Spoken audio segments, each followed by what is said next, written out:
Good evening, everybody. My name is Roxanne Chabot from RBC Consultants. Thank you so much for joining us this evening for our webinar on Face and Hands, Insights into the Impact of COVID-19 on Skin Barrier Integrity.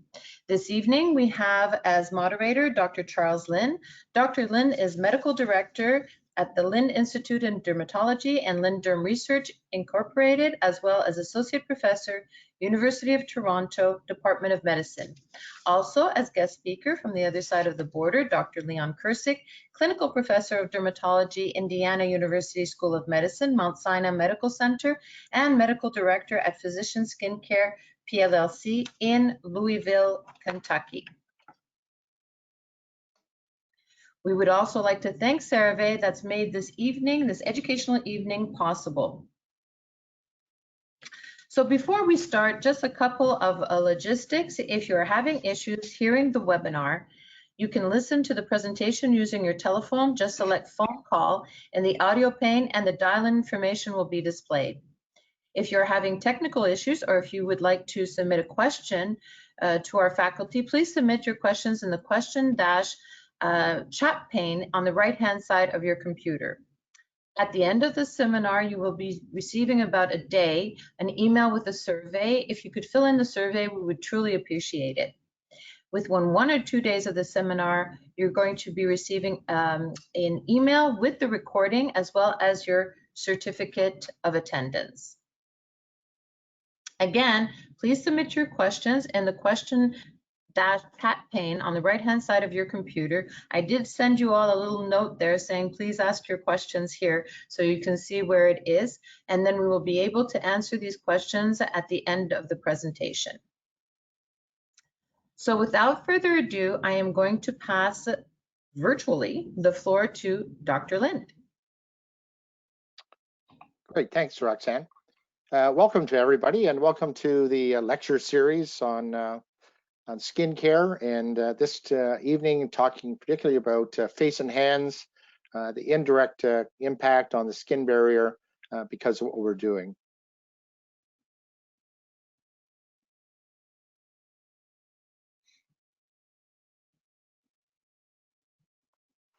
No. Just tap on it, yeah. Go ahead. There we go, okay. So, great. To go backwards here. The objectives is understand the problems that arise from prolonged usage of personal protective equipment to the face and hands during the COVID-19 era, and to gain insights as to what moisturizers and washes that may be useful in addressing the problems caused by this, particularly regarding skin pH. The indirect impact is going to occur. So these are the 3 public health commandments of COVID-19. We and others, all our healthcare professionals, are saying, wash your hands, wash them well, wash them frequently, wear those gloves, wear those masks, wear those shields, and unfortunately that's causing problems because of this. This is, okay, they seem to be advancing. Okay. Go next, sorry. Okay. Roxanne, maybe, there we go, okay. This is, again, a very usual sights in each of our clinics at the hospital. We all look like we're Star Trekkers. We've got masks on, we've got shields on, and various types of masks that we have. It's finicky.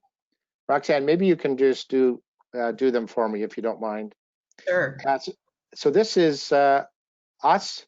You can notice that none of us are very happy wearing these masks, and look at what it's doing to our skin. It's producing redness, inflammation, eczema. People get acne. People get a contact dermatitis. Next. And this, again, the frequent hand washing that we're doing produces this changes on our hands, eczema, and exacerbates not only in people that have eczema, but in people that don't have eczema, obviously gives them an irritant contact dermatitis. So who's affected? Well, if you take the short view, it's us healthcare workers, physicians, nurses, staff in our offices, dentists, but think about it.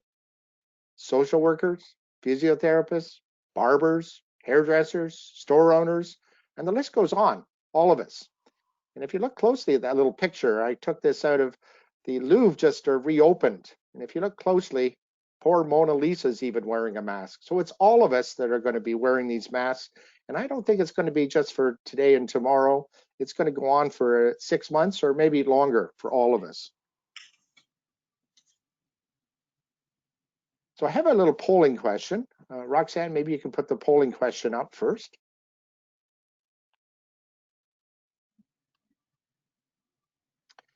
So what is the percentage of healthcare providers in a recent study for Wuhan, China, who felt skin damage secondary to their personal protective equipment? Was it 50%, 63, 72, 97, 100%? And again, can we vote?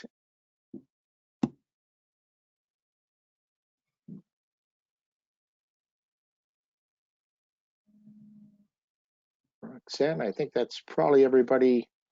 Well, it's going up. It's going up. Okay. Yep. People are voting.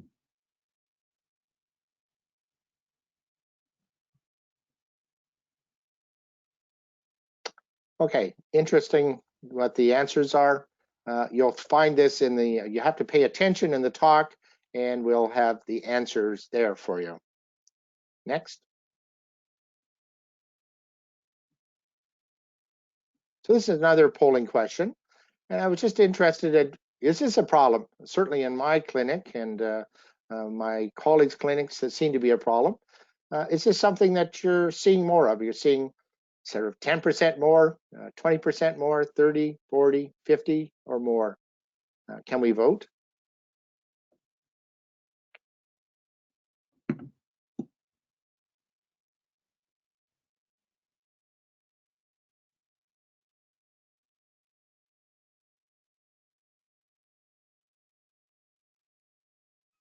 Have most voted there?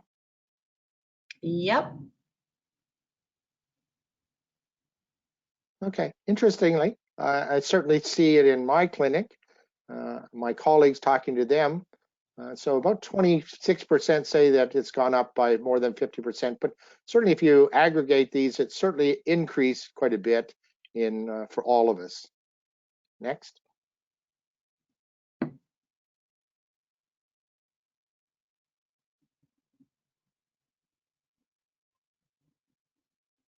That's the last polling question for now.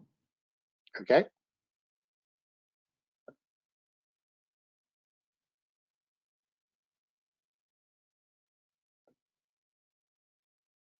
Okay, as I mentioned, I think it's going to affect all of us. It's certainly going to be something that we're going to see in our clinics for some time. This was one of the surveys. It got published in the British Journal of Dermatology, and it looked at these adverse skin reactions among healthcare workers during the outbreak that was going on in the Wuhan area. This was a survey that was sent out to a number of doctors and nurses that were on the front lines looking after the outbreak. And again, 376 respondents. About 75% of them said that they had adverse skin reactions occurring in that population. And again, dryness, papules, redness, maceration. Again, these areas were occurring on the hands and the cheek, the nasal bridge. And I think interestingly, they hadn't been educated very well. Only 22% of them were reporting that they were moisturizing their hands after washing. So certainly there was a lack of education around putting on moisturizers for their hands. And I think similar sort of things. It didn't actually in the survey go into whether they were using any moisturizers on their face or anything else. But I think this shows that there's a need for education. And I think it's something we have as dermatologists need to do. And again, 97%, this was a separate survey that was done, again, of 542 frontline healthcare workers, found that there was a problem. So the answer probably lies somewhere between 70 to 100%. Again, nasal bridge was an area that was, again, occluded and was coming up, but certainly all of the face. And again, a third of healthcare workers from another survey showed that they got more acne, they got more facial itching and dermatitis when they wore their N95 mask. So certainly a problem for a lot of people. This was again that survey, again suggesting that the general prevalence in this particular survey was 97% of people were actually getting problems because of their healthcare personal protective equipment. And this went up if you wash your hands more, logical. You're stripping the barrier of the skin and increasing the skin damage. So again, use of accompanying occlusions on the face, the shields, the masks, worsen the itching, the folliculitis, exacerbate seborrheic dermatitis, exacerbate rosacea. And again, the long-term use of protective gloves, when you've got gloves on a constant basis and you're working a 10 or a 12-hour shift, you're going to develop contact dermatitis, mostly an irritant contact dermatitis, but some people, the actual contact dermatitis of allergic nature.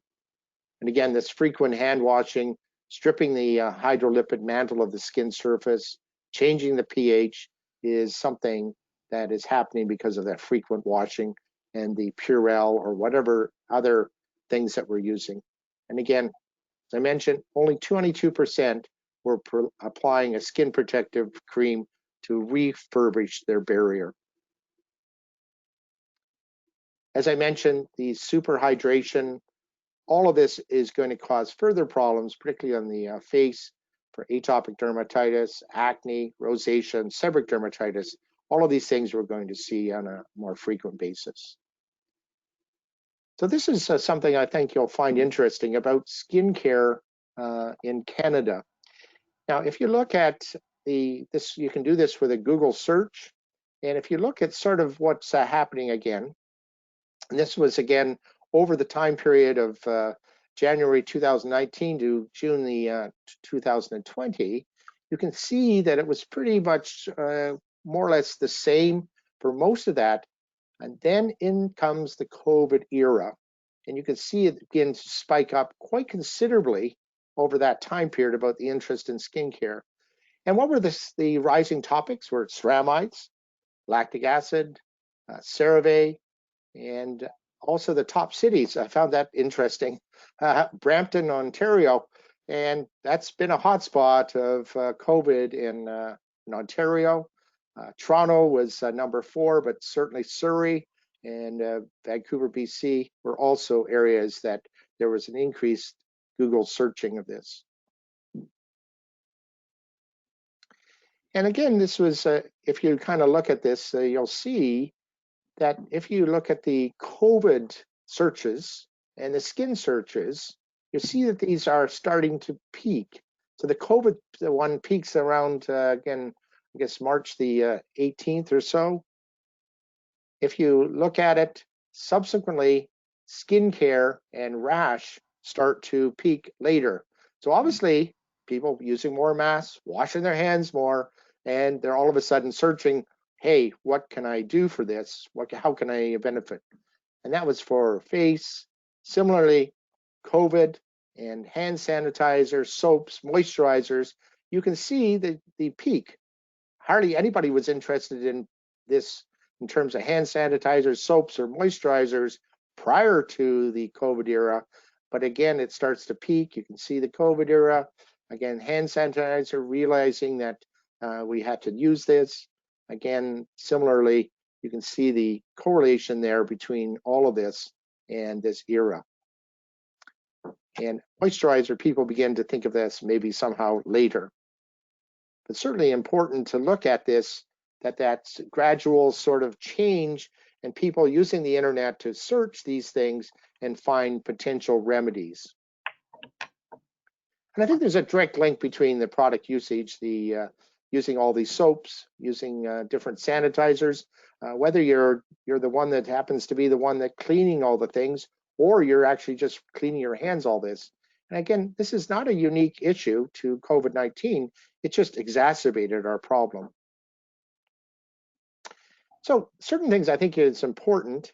You have to think about prevention, and I think it's important to get this education out to all of your patients. Consider the mask you're wearing. Masks can be washed. A number of people are using reusable cotton masks. They should be cotton. They should be dried afterwards and cleaned well. And somebody, an American dermatologist, I didn't think this up, but you need to treat these masks like underwear and wash them frequently. Found that kind of interesting. In terms of prevention, again, streamline your skincare routine. And again, that routine should be a gentle non-soap cleanser or a mild fragrance-free moisturizer. And again, think about all the things that we usually would put on our face, such as a retinol. Particularly, we're recommending these to women. Now's not the time, maybe if you're going to be wearing a mask all the time, to try this, because you're going to increase the occlusion and increase the sensitivity of the skin. And I've now begun to just use any of my acne therapies or any other therapies that have actives in them at night at a time when they're not being occluded by the mask. And I think it's a time that I've been telling people to break up with their makeup, at least temporarily until we get things better. Because if you're sweating under the mask, you've been using makeup, again, what you want to do is to use a mild wash to take that mask off and wash that mask frequently. And again, new skincare regimens on hold. This is not the time to get into a lot of glycolic acids. Go to your cosmetician and be told you need 13 different products, because that mask occlusion is going to intensify the product delivery and irritation. Remember, just if you're going to use any actives, use them at night. You're going to use gentler skincare products. Don't use petrolatum products on the face. Again, that occlusion is going to give you a lot of acne, so mustn't do that. So what makes a good moisturizer or wash? I think these are kind of motherhood statements. Should be non-irritating, non-stinging. It should hydrate and restore the skin barrier. Ceramides seem to be a good thing in a lot of moisturizers and washes that restore some of the barrier. Obviously, it should be cosmetically elegant. It's going to be something that people will want to use. It's always nice that it's inexpensive. And I think a forgotten concept, and I think it's something that in this era of COVID, it should be thought about a lot more, is using the proper pH products, the things that don't make the barrier too acidic or make the barrier too alkaline.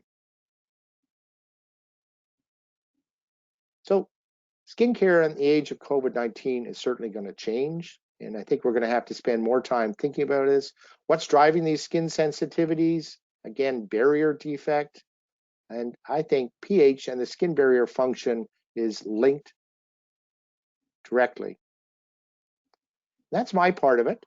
And the next part is going to be by my good friend, Dr. Lynde Kircik. He's the clinical professor of dermatology in Indiana University School of Medicine, Louisville, Kentucky. He also has an adjunct post at Mount Sinai Medical Center in New York. And Leon's going to tell you about how important this pH concept is. It's a concept I think that's gotten lost over the last 15 or 20 years. And I think most dermatologists haven't been talking about this, haven't been thinking about it. And some of the things he's going to tell you, I think, are going to resonate very well.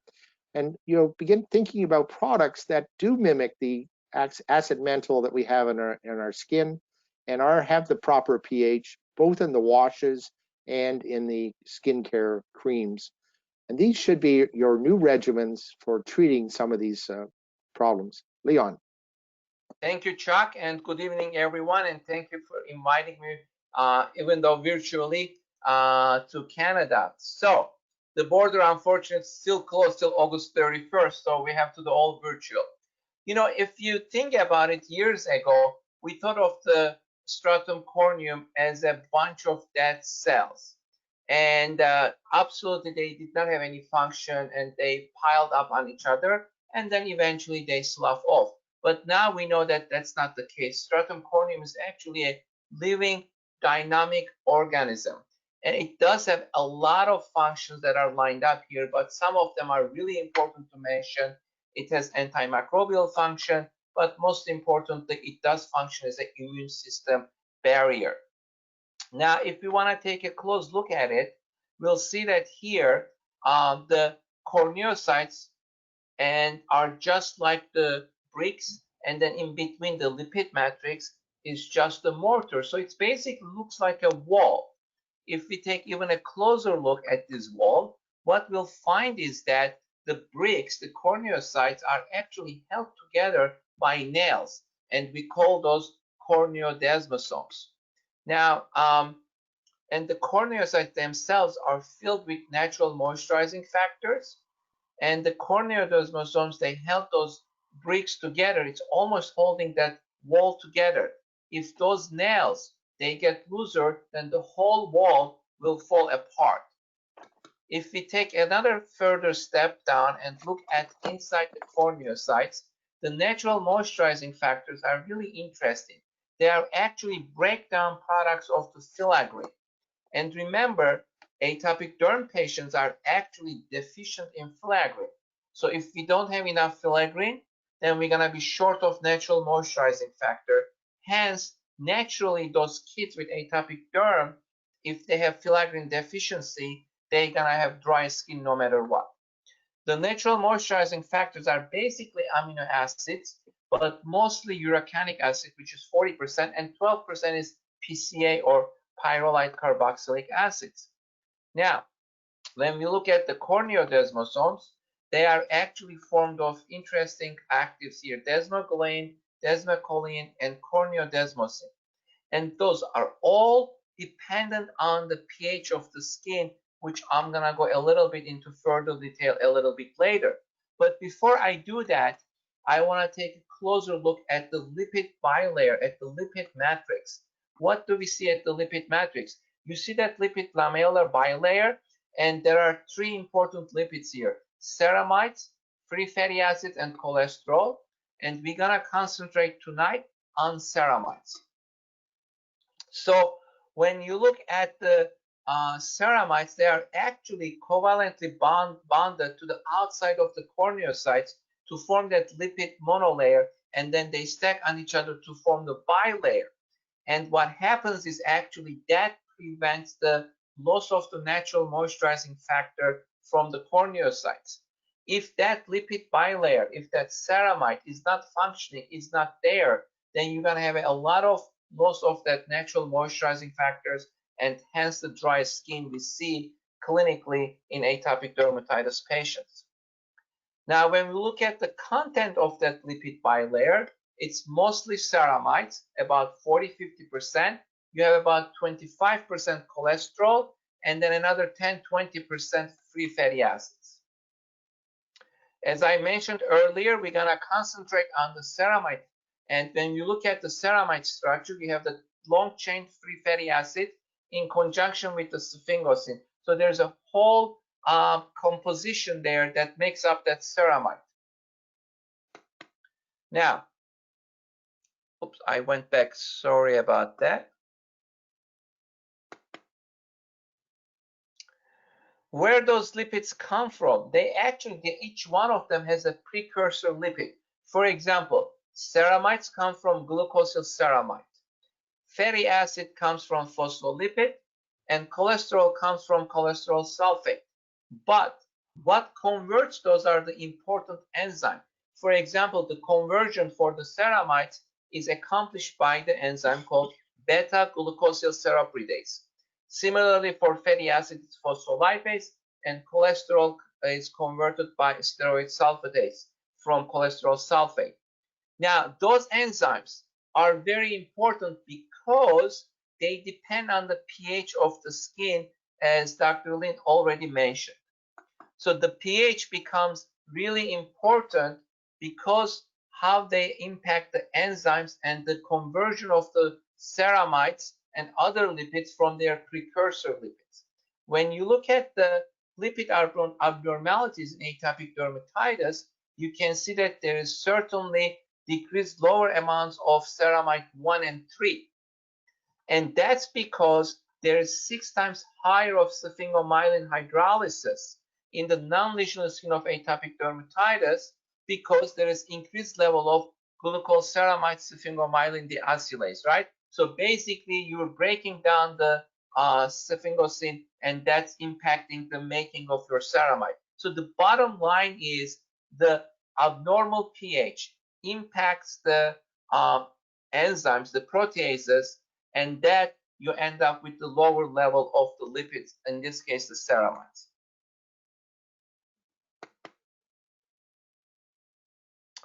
So that's why now we are ready to discuss the role of the pH in the skin barrier function, because now we understand if you affect the pH, then what happens to the lipids.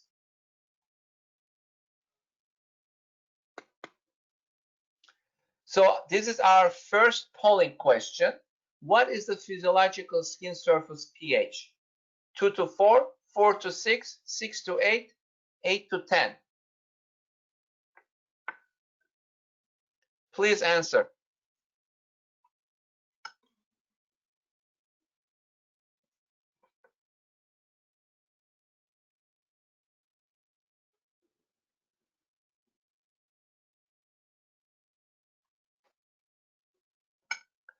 So the answer here is there is a quite catch up between 4 to 6 and 6 to 8. So we're gonna find out which one is the right answer very soon. Just hang in there. Okay.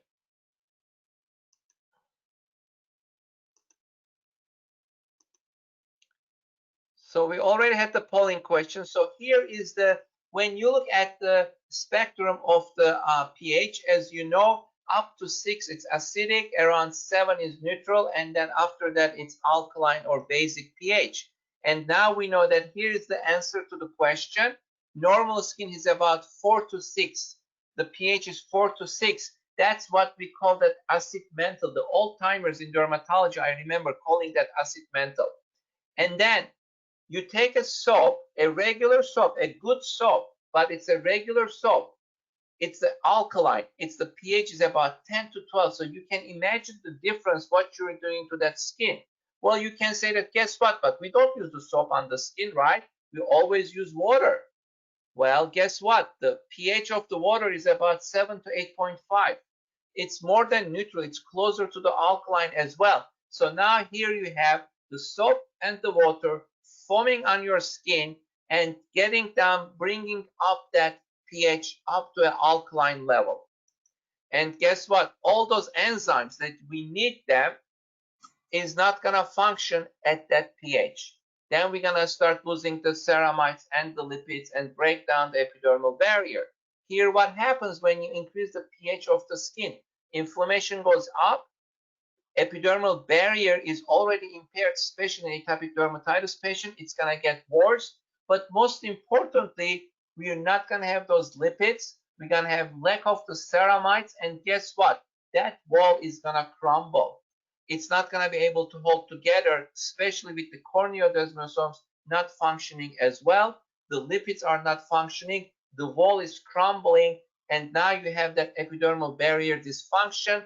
You have increased transepidermal water loss, more moisturization is going away. Even though you feed them with water, the more water you put there, the more evaporation it will be because there is no barrier to hold that water in.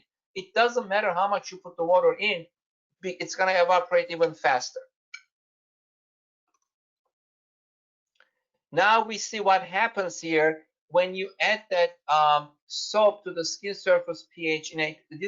We see first healthy skin, then you see the pH of the atopic dermatitis patients with no filaggrin deficiency, then the one with the orange filaggrin deficiency, and the red one is the acute atopic dermatitis. So what happens here if you put that soap after you wash it with soap? This is really amazing. Look at what's happening to the healthy skin. The pH goes up all the way up to 7.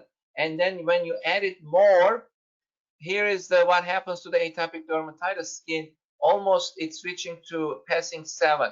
And you're increasing, one reason why this is happening, because you're increasing the protease activity. Now, believe it or not, my both kids had atopic dermatitis, and you know, my mother yelled and screamed at us and at my wife, and she washed them with, believe it or not, with egg yolk and milk. And now I understand. We thought that she was crazy, but the milk actually has lactic acid, it's acidic, and egg yolk pH is also acidic. I guess she knew something, that she washed those kids with egg yolk and milk, even though we thought she was crazy. But it actually does help to maintain that acidic pH. But guess what? Now we don't have to do that anymore, because we got much better stuff that we can use, moisturizers and cleansers, than egg yolk and milk. So the next one is our next polling question. Despite the importance of maintaining a healthy skin pH, many cleansers and moisturizers have a high pH. Please select one. Is this statement true or false?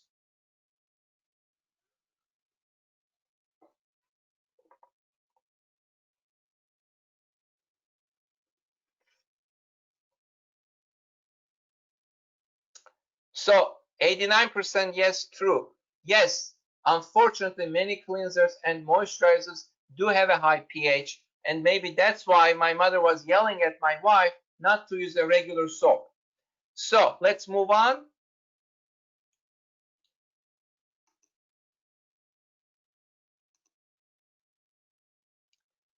And I guess Dr. Alan Larson of Columbia University also agrees with that. As you can see here, to quote her, some soaps can be associated with long-standing changes in skin pH, leading to a reduction in fatty acids. But more importantly, there's another important statement: changes in resident flora. So there's a whole another topic. We're not going to touch upon it, but remember, the microbiome of the skin is so important, and that changes too. And that's the last thing we want to do, to change the microbiome of the skin to create more problems. So let's take a look at the different soaps and the cleansers and what they are made of, and then what their pH are. For example, you know, ivory soap, people love ivory soap. Patients come to my office and they say, hey doc, I use ivory soap. And I tell them, ivory soap is the best soap, but that soap is the worst thing for your skin. So I try to make them understand that, you know, just because it's the best soap doesn't mean that it's good for your skin.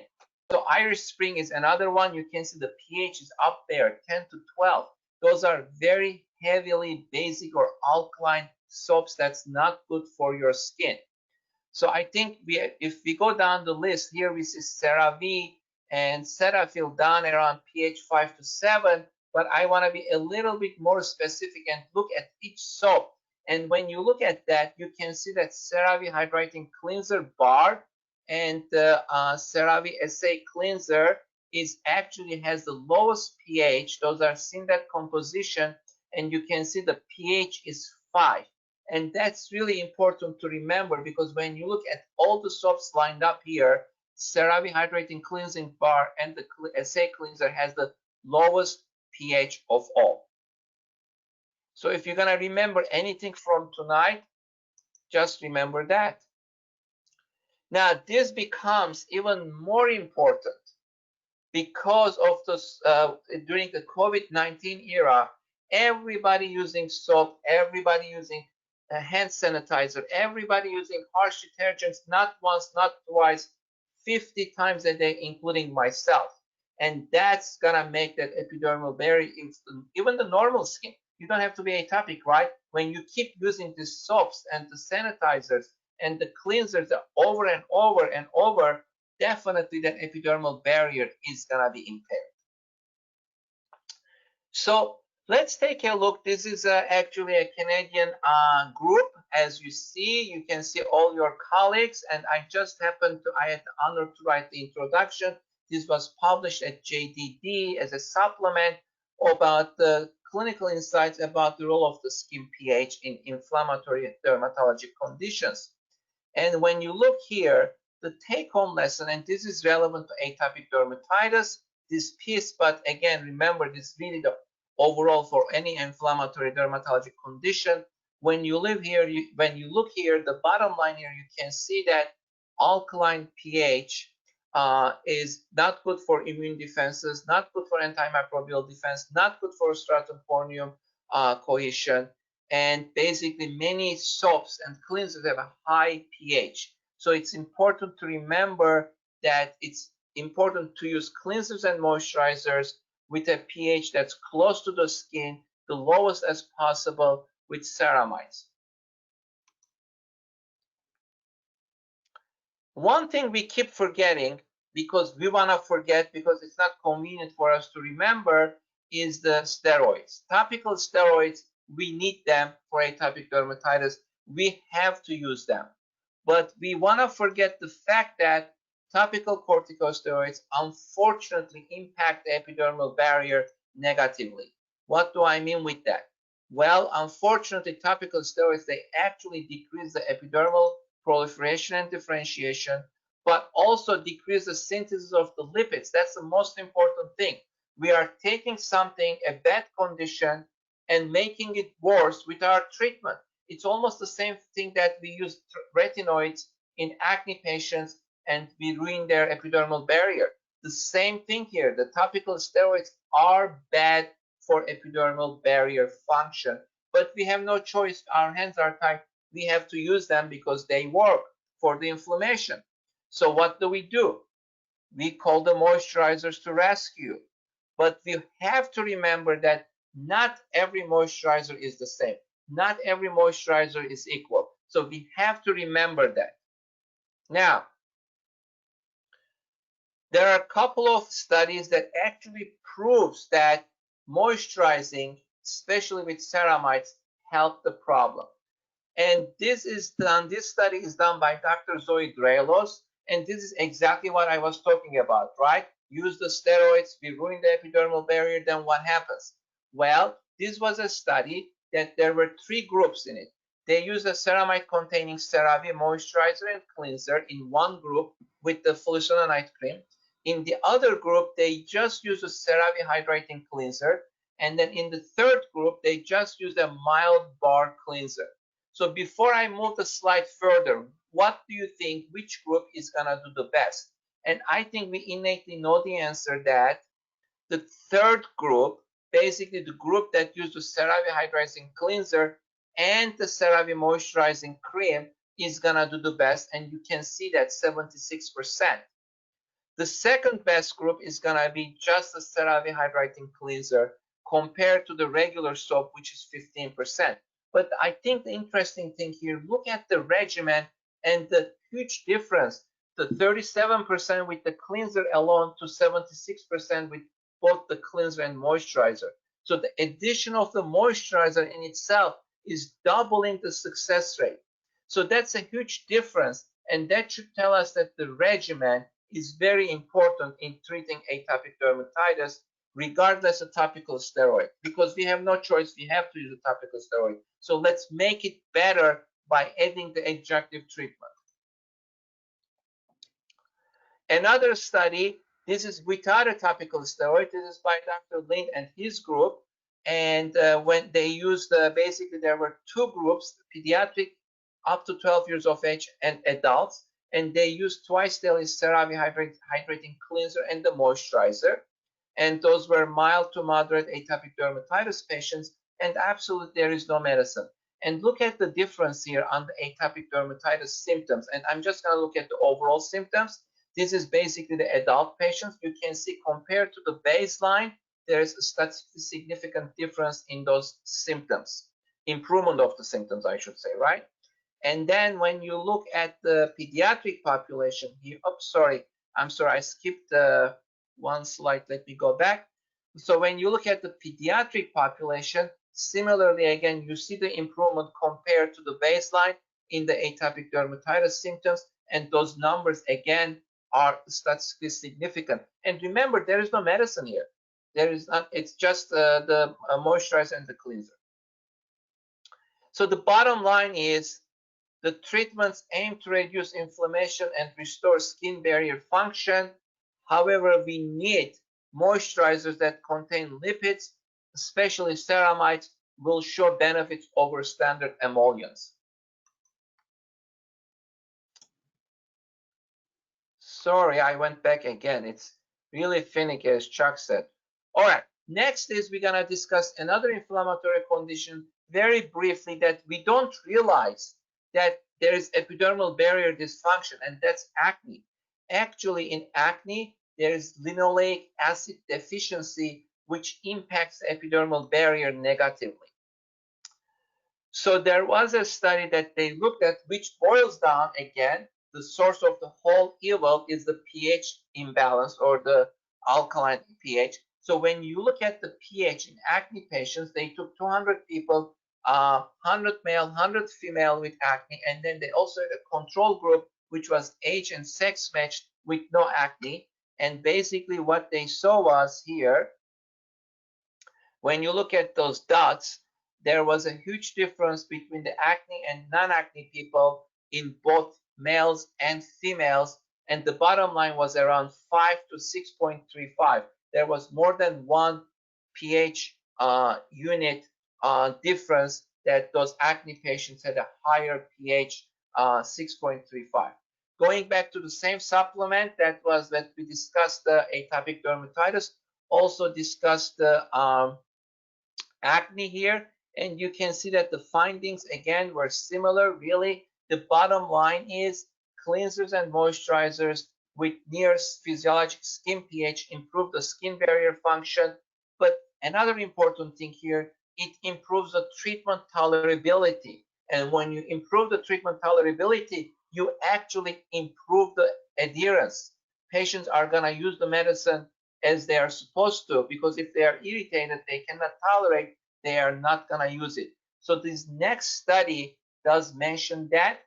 This is by Josh Zachner at Mount Sinai, one of my colleagues at Mount Sinai. They basically used a regular acne regimen. I believe it was benzoyl peroxide and clindamycin combo in the morning, and a tretinoin at night. As we all know, tretinoin has a very negative impact on the epidermal barrier, but they used it with ceramide containing moisturizer, and that made a big impact. As you can see, it made it much more tolerable. And of course, when the treatment regimen is tolerable, the adherence is better too. Finally, the last study that I want to mention is by Dr. Chuck Lynde. Very similar study for acne here, ceramide moisturizer and adjunctive treatment, and similar results really. And you can see that over and over, the theme is repeating itself. When you use the ceramide containing moisturizer, it increases tolerability and it increases and enhances adherence in acne patients. By the way, this is the same story when you look at rosacea and other inflammatory conditions. So the bottom line is, no matter what the inflammatory condition is, but especially atopic dermatitis and acne, followed by rosacea and psoriasis, barrier repair is a must as adjunctive therapy. No matter what, we need that ceramide containing moisturizer and that cleanser that has the low pH as close as possible to the physiologic skin pH. I thank you very much for your attention. I think we don't have enough time for questions, but if you have any question that's not answered, you can write to me at wedoderm@yahoo.com. I thank you very much. Thank you so much, Dr. Lynde and Dr. Kircik, for that very informative presentation. Again, please submit your questions using the question chat pane on the right-hand side. And if we don't get to your questions, or if you want to add additional questions, you can go to info@rbcconsultants.com. And again, the recording is going to be sent to you in a couple of days, but also you're going to be able to access it on the rbcconsultants.com website. So let's go to some questions. One question, how is the epidermal barrier affected by rosacea? Go ahead, Leon. Sure. So actually, rosacea again is one of those inflammatory conditions that has patients have very sensitive skin. Ironically, I always thought that atopic derm patients have the most sensitive skin. Actually, rosacea patients have more sensitive skin, and the reason for them is the epidermal barrier dysfunction. You know, those are the people that sometimes I just touch them slightly, they jump off their chair because their skin is that sensitive. And there might be some also nerve ending and neurologic dysfunction, but again, there is a lot of epidermal barrier is impaired, and they cannot tolerate most of the topicals we give them. So it's very, very important that they are being treated appropriately with moisturizers and very gentle cleansers that will help to repair that barrier and make them tolerant to the treatment regimen. Yeah, Leon, I agree with this.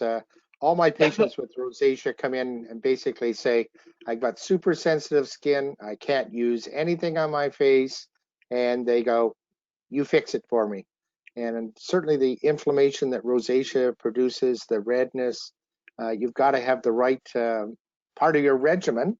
Your adjunctive regimen is, I think, is as important or maybe even more important than the other things that you use, the actives.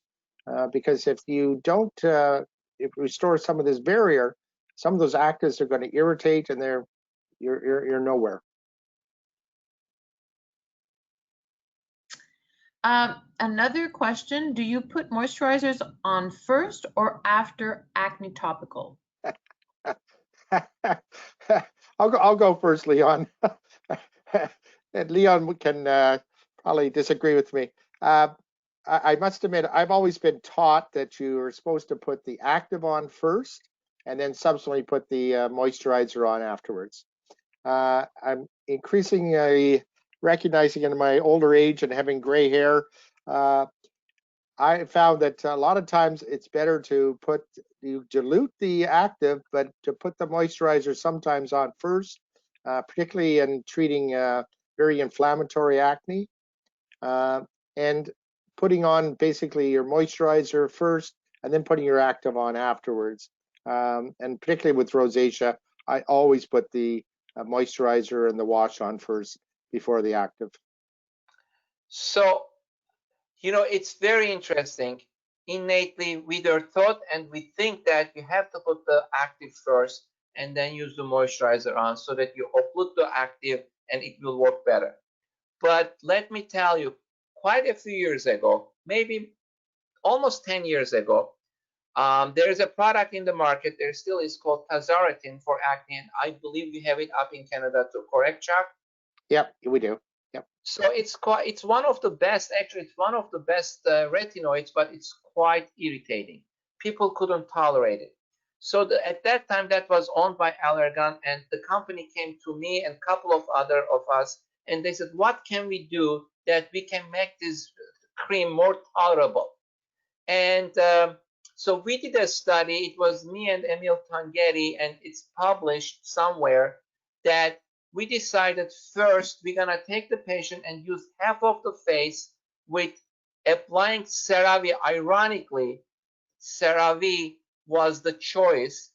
So we applied CeraVe moisturizer first, then the tazarotene, and the other face got the tazarotene first and the CeraVe moisturizer. So basically, we put one and the vice versa to see that how they're gonna tolerate, but more importantly, is there a difference in the efficacy, right? Because as Chuck said, we always thought that if you want the drug to work, you want to put that first. But ironically, absolutely, there was no difference in the efficacy. So both sides worked very well, even though you put the active after the moisturizer. But the side that we used the moisturizer, the tolerability was much, much better. The irritation was much less. So I think from then on, even though it goes against what we know and what we think is the right thing, it's against that. But if you put the moisturizer first, it's gonna tolerability, it's gonna much better, and I don't think you're impacting the efficacy. After that study, there were a couple of other studies, and one of the active was in rosacea. It was called Finacea at the time. It was azelaic acid. We did the same study with that, again with CeraVe. Ironically, there was no difference when you use the moisturizer first, and it works much better tolerability wise. Another question is humectant emollients and moisturizers. Can you go over them, because oftentimes they're mistaken or used interchangeably? Chuck, you want me to do it? Yeah, go ahead, Leon. So humectants, there are two types of moisturizers: occlusive moisturizers and humectants. So occlusive moisturizers, the best one, the best example is white petrolatum, right? And then humectants, so occlusive moisturizers just occlude. And the problem with them is, if you occlude the dry skin, so you're occluding nothing. You're occluding the dry skin. There is no moisture, right? You're occluding the dry skin. It's not going to do any good to anybody because the skin itself is dry already.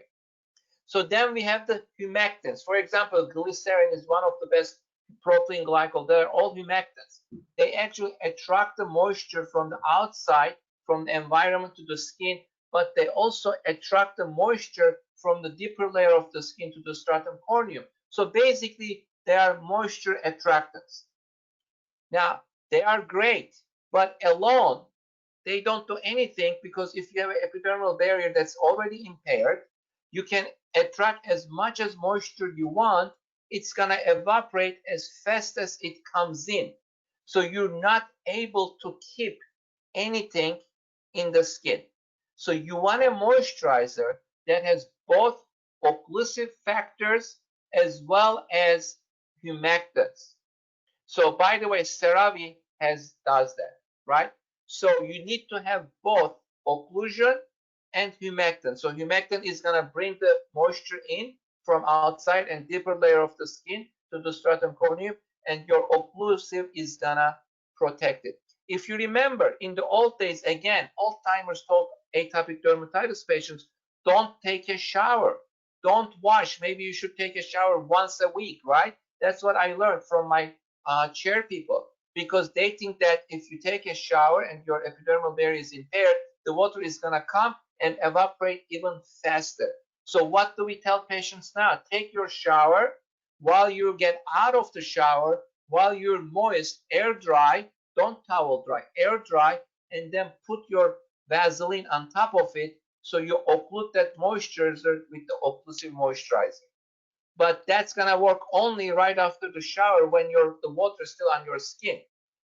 If not, then you still need a humectant and an occlusive moisturizer. So the occlusive moisturizer alone, it's going to work only and only when you come off the shower and your skin wet and you don't dry your skin and you smear that Vaseline on. Roxanne, can I ask a question of Leon? So hence the evening about pH and everything else. I think it's a concept that's been lost for the last 10 or 15 years or maybe longer, and that we really haven't, as dermatologists, been talking about this very much. I still think there's a long way in Canada for people to understand this pH story and everything else. But what about your colleagues in the United States, Leon? Is this catching on, or is it still a lost concept? So, it's very interesting. If we talk to more of my senior colleagues, if they're older than 70, they all know that acid mantle story, and they all know that the pH. But the younger graduation, the graduating kids, they absolutely have no concept of the skin pH and why the skin pH is really important, unfortunately. So you're right, Chuck, not here either. Yeah, okay. Another question, ratio of 2:1:1. Sometimes they talk about moisturizers for ceramide, cholesterol, fatty acid. If we use ceramide, what happens to other ingredients of lipid bilayer? What, Leon? So it's actually 3:1:1. The ratio is, and that's the ceramide to the free fatty acids and to the cholesterol, I believe. And ironically, there used to be a product just based on that, but certainly the most needed one. So if you think about it, right, if you have $100, where are you gonna spend your $100? And in your pocket, the most thing that you need is not gonna be your shoes or your clothing. You're gonna spend it on the food if it's your last $100, right? And then maybe you think about the shoes and the socks later on. So it's the same thing. If you're short of your lipids, the most important one is gonna be the ceramide that you need. You certainly need the others, but not as much. And that was the work of Peter Elias, Yes, wasn't it, that looked at that. exactly. Certainly. And so particularly the combination of the ceramides that it's seen in CeraVe is found to be very beneficial. Any suggestions about ceramide containing moisturizer for the face in patients with acne? Again, the ceramide washes, the ceramide lotion, again, the product that we're talking about tonight, the CeraVe has a perfect one for face as a wash and also for a moisturizing lotion. What about antimicrobial washes that we are told to use with COVID? Are they really better in terms of infection prevention? Yeah, so again, using a lot of these antimicrobial washes on the face may be detrimental. You're actually ruining the barrier and allowing different bacteria into the face, worsening your rosacea, worsening the acne, and particularly letting other bacteria into the skin. So I must admit, many of us, particularly for the face, we're trying to get away from this. Similarly on the hands, if you think about it, all the things that we're doing, if we overdo things, then we're going to break down the barrier, and it's going to increase the potential penetration of this novel virus that we're dealing with, or other bacteria there at the same time. So one thing, tonight, due to time restrictions, we didn't touch upon the importance of the microbiome. I hope one day we'll have the opportunity to discuss the importance of the microbiome. But as Chuck mentioned, to shake that, to sort of help to imbalance the microbiome is has very disastrous impact. It's detrimental to the health of and the innate immunity of the skin. So anything that sort of changes the balance of the microbiome, and the number one thing that will change the microbiome balance is to add on topical antibiotics or any oral antibiotics for that matter for the gut, but for the skin is the topical antibiotics has really very negative impact on both atopic dermatitis as well as acne treatment. What should be the pH for plantar skin, and would you recommend CeraVe? My understanding, the pH of plantar skin is about the same, and certainly CeraVe would be a good product to use there. And I think CeraVe has one product that has some salicylic acid in it. I believe, if I'm not mistaken, for the feet, that's a special, at least in US, they have a special formulation for the feet, and that is incredible effective on those dry, cracked feet. Is there any risk likelihood of harboring bacteria and spreading germs with the use of moisturizers? Not that I know of. I mean, obviously you want to wash it off at some point, and you don't leave it to cake on and keep putting it on without washing and taking off some of it on a daily basis. Most of them come in a pump dispenser anyway, so the chances are that you're gonna infect that bottle is very rare. In the old days, and I still like actually the jar. I still like the jar because I put my fingers in it and I smear it all over, but that might have a risk of having some bacteria in it and growing it, unfortunately. It's never been really tested, but it may. What topical retinoids do you recommend, and are are things like microsphere delivery important? I use a lot of adapalene, as it's a milder retinoid. I use, again, the micro gel, the Retin-A microgel. These are both ones that are less irritating. In Canada, we have products, Steva. Again, then you've got several different strengths, the 0.01, 0.025, and the 0.05. You can graduate your treatment. As I mentioned earlier in the talk, we always give this at night anyway. You have my regimens of putting the retinoids on at night, but even more important when we might be wearing masks all day, because you're going to get occlusion and get irritation on the skin.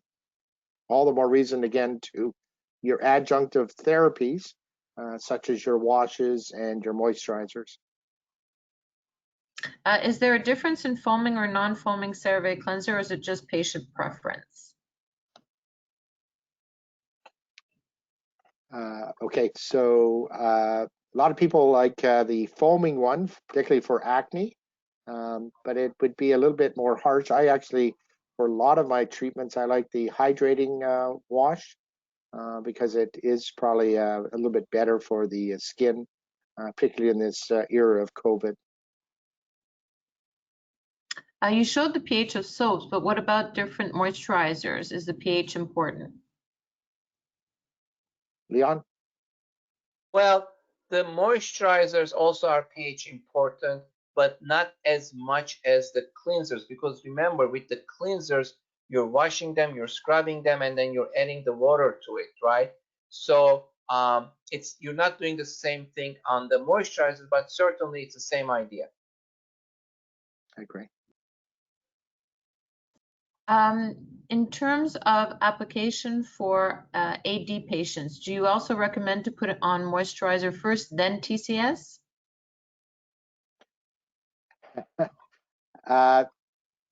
Again, particularly with topical steroids, I actually usually use the steroid first and the moisturizer second in that particular case. But a product like Crisborol, I always always use a moisturizer first. I know I'm diluting the Crisborol, but it's I found it just much less irritating to the skin. Similarly with the calcineurin inhibitors, I found that using the moisturizer first can be beneficial. So we never had a study actually to say one way or another, but as Chuck mentioned, with the topical steroid, especially if you're using an ointment-based steroid, really there isn't much irritation that you hear about. But when it comes to crisaborol or protopic, there is certainly some irritation and burning and stinging. So in order to avoid it, I always do the same thing. I use the moisturizer first, and then I apply the actives in that case. Wonderful. Well, thank you again. Many comments here that the audience appreciated the talk, and thanking you for the talk. Excellent talk. So thank you once again, and thank you all for joining us this evening, and hope to see you soon in one of our other International Dermatology Education Foundation educational series. Thank you, everybody. Good night. Thank you. Good night. Take care. Bye-bye.